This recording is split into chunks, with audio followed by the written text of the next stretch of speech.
Hi ಎಲ್ರಿಗೂ ನಮಸ್ಕಾರ. ರಾಜಕೀಯ ಸಿನಿಮಾ ರಂಗಕ್ಕೆ ಸ್ವಾಗತ. ಇವತ್ತು ನಮ್ಮ ಸ್ಯಾಂಡಲ್ವುಡ್ ಸಿನಿಮಾಗಳು ಗ್ಲೋಬಲ್ ಲೆವೆಲ್ನಲ್ಲಿ ಸದ್ದು ಮಾಡ್ತಾ ಇದ್ದಾವೆ. ಆದರೆ ದಶಕಗಳ ಹಿಂದೆಯೇ ಯಾರೂ ಊಹೆ ಮಾಡದಂಥ ಕಥೆಗಳನ್ನ ಹೇಳಿ ಜನರಿಗೆ ಶಾಕ್ ಕೊಟ್ಟಂಥ ಕೆಲವು ಸಿನಿಮಾಗಳಿದ್ದಾವೆ. ಆ ಸಿನಿಮಾಗಳು ಯಾವ್ಯಾವು ಅನ್ನೋದನ್ನ ನೋಡೋಣ ಬನ್ನಿ. ಇವು ಕೇವಲ ಸಿನಿಮಾಗಳಷ್ಟೇ ಅಲ್ಲ, ಕನ್ನಡ ಚಿತ್ರರಂಗದಲ್ಲಿ ಟ್ರೆಂಡ್ ಸೆಟ್ಟರ್ ಅಂತಲೇ ಹೇಳ್ಬೋದು. ಆಪರೇಷನ್ ಡೈಮಂಡ್ ರಾಕೆಟ್ 1978ರಲ್ಲಿ ಬಂದಂಥ ಅಣ್ಣವರ ಸಿನಿಮಾ. ಕನ್ನಡ ಸಿನಿಮಾ ಅಂದರೆ ಬರೀ ಫ್ಯಾಮಿಲಿ ಡ್ರಾಮಾ ಅಂತ ಅಂದ್ಕೊಂಡಿದ್ದ ಕಾಲ ಅದು.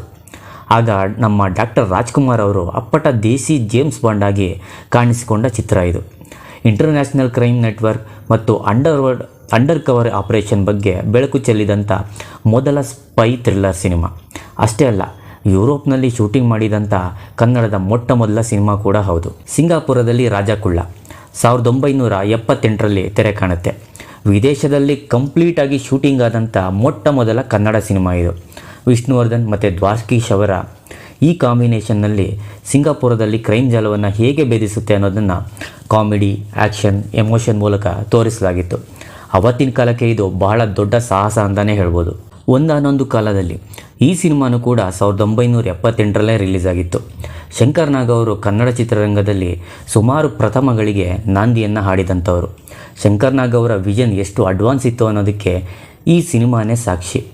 ಆ್ಯಕ್ಷನ್ ಅಂದರೆ ಬರೀ ಹೊಡೆದಾಟ ಅಲ್ಲ, ಹಿಂಸೆಯಿಂದ ಏನೆಲ್ಲ ಕೆಟ್ಟ ಪರಿಣಾಮ ಆಗುತ್ತೆ ಅನ್ನೋದನ್ನು ಶಂಕರ್ ನಾಗ್ ಅವರು ಅಂದೇ ತೋರಿಸಿದರು. ಇವತ್ತು ಇದನ್ನು world class cult classic cinema ಅಂತ ಕರೆಯಲಾಗುತ್ತೆ. ಇವತ್ತಿನ ಸ್ಯಾಂಡಲ್ವುಡ್ ಪರಿಸ್ಥಿತಿ ಹೇಗಾಗೋಗಿದೆ ಅಂತಂದರೆ, ವರ್ಷಕ್ಕೆ ಒಂದು ಹಿಟ್ ಸಿನಿಮಾ ಅಲ್ಲ, ಒಂದು ಆ್ಯಾವ್ರೇಜ್ ಹಿಟ್ ಸಿನಿಮಾ ಕೂಡ ಬರ್ತಾಯಿಲ್ಲ.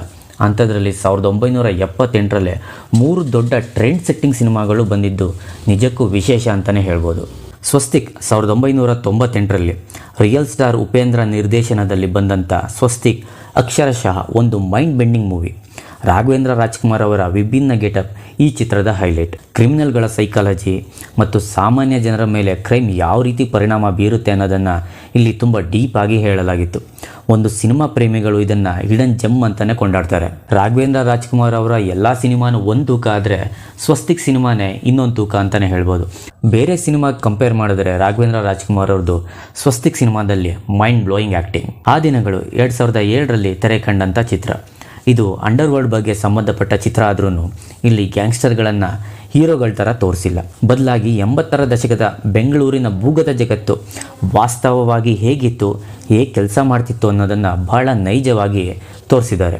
ಈ ಸಿನಿಮಾದ ಇಳೆಯರಾಜ ಅವರ ಹಾಡುಗಳು ಇವತ್ತಿಗೂ ಕೂಡ ಎವರ್ಗ್ರೀನ್. ಮಠ 2006ರಲ್ಲಿ ತೆರೆ ಕಂಡಂಥ ಚಿತ್ರ. ಈ ಸಿನಿಮಾನ ನಾನು ಎಸ್ಸೆಲ್ಲ ನೋಡಿದ್ದೀನಿ, ಲೆಕ್ಕನೇ ಇಲ್ಲ. ಯಾಕಂದರೆ ಪ್ರತಿ ಬಾರಿ ನೋಡಿದಾಗಲೂ ಏನೋ ಮತ್ತೆ ಹೊಸದಾಗಿ ನೋಡ್ತಿದ್ದೀನಿ ಅನ್ನೋ ಥರ ಫೀಲು. ನನ್ನ ಹಾರ್ಟ್ ಫೇವ್ರೇಟ್ ಸಿನಿಮಾಗಳಲ್ಲಿ ಮಠ ಕೂಡ ಒಂದು.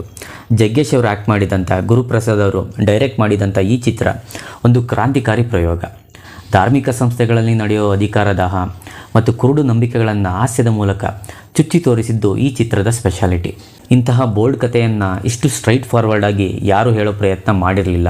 ಬಟ್ ಅದನ್ನು ಗುರುಪ್ರಸಾದ್ ಅವರು ಮಾಡಿದರು. ಗುರುಪ್ರಸಾದ್ ಅವರು ಒಬ್ಬ ಟ್ಯಾಲೆಂಟೆಡ್ ಡೈರೆಕ್ಟರ್ ಅನ್ನೋದರಲ್ಲಿ ಎರಡು ಮಾತಿಲ್ಲ. ಆದರೆ ಅವರ ಕೆರಿಯರ್ ಮತ್ತು ಅವರ ಜೀವವನ್ನು ತಮ್ಮ ಕೈಯಿಂದಾನೇ ತಾವೇ ಹಾಳು ಮಾಡಿಕೊಂಡ್ರು. ಆ್ಯಂಡ್ ಫೈನಲಿ ಗುಲ್ಟು 2018ರಲ್ಲಿ ಈ ಸಿನಿಮಾ ರಿಲೀಸ್ ಆಗಿದ್ದು. ಸೈಬರ್ ಕ್ರೈಮ್ ಮತ್ತು ಡಾಟಾ ಪ್ರೈವಸಿ ಬಗ್ಗೆ ಎಲ್ಲರಿಗಿಂತ ಮೊದಲೇ ವಾರ್ನಿಂಗ್ ಕೊಟ್ಟ ಸಿನಿಮಾ ಇದು. ನಿಮ್ಮ ಪರ್ಸ್ನಲ್ ಮಾಹಿತಿ ಇಂಟರ್ನೆಟ್ನಲ್ಲಿ ಹೇಗೆ ಕಳುವಾಗುತ್ತೆ ಮತ್ತು ಅದನ್ನು ಹೇಗೆ ಮಾರ್ಕೆಟ್ ಮಾಡ್ತಾರೆ ಅನ್ನೋ ಕಟು ಸತ್ಯವನ್ನು ಇಲ್ಲಿ ತೋರಿಸಿದರು. ಇಂದಿನ ಡಿಜಿಟಲ್ ಕಾಲಕ್ಕೆ ಇದು ಪಕ್ಕಾ ರಿಲೆವೆಂಟ್ ಮೂವಿ ಅಂತಲೇ ಹೇಳ್ಬೋದು. ನೋಡಿದ್ರಲ್ಲ ಫ್ರೆಂಡ್ಸ್, ಇವು ನಮ್ಮ ಚಂದನವನದ ಅತಿ ದೊಡ್ಡ ಎಕ್ಸ್ಪೆರಿಮೆಂಟಲ್ ಸಿನಿಮಾಗಳು. ಇವುಗಳಲ್ಲಿ ನಿಮ್ಮ ಫೇವ್ರೇಟ್ ಯಾವುದು, ಅಥವಾ ನಾನು ಯಾವುದಾದ್ರು ಮೂವಿಗಳನ್ನ ಇದರಲ್ಲಿ ಮಿಸ್ ಮಾಡಿದರೆ ಕಮೆಂಟ್ನಲ್ಲಿ ತಿಳಿಸಿ. ವಿಡಿಯೋ ಇಷ್ಟ ಆಗಿದರೆ ಎಲ್ಲರೂ ಚಾನಲ್ಗೆ ಸಬ್ಸ್ಕ್ರೈಬ್ ಮಾಡಿ, ಎಲ್ರಿಗೂ ಶೇರ್ ಮಾಡಿ, ಸಪೋರ್ಟ್ ಮಾಡಿ. ಮತ್ತೆ ಮುಂದಿನ ವಿಡಿಯೋದಲ್ಲಿ ಸಿಗೋಣ.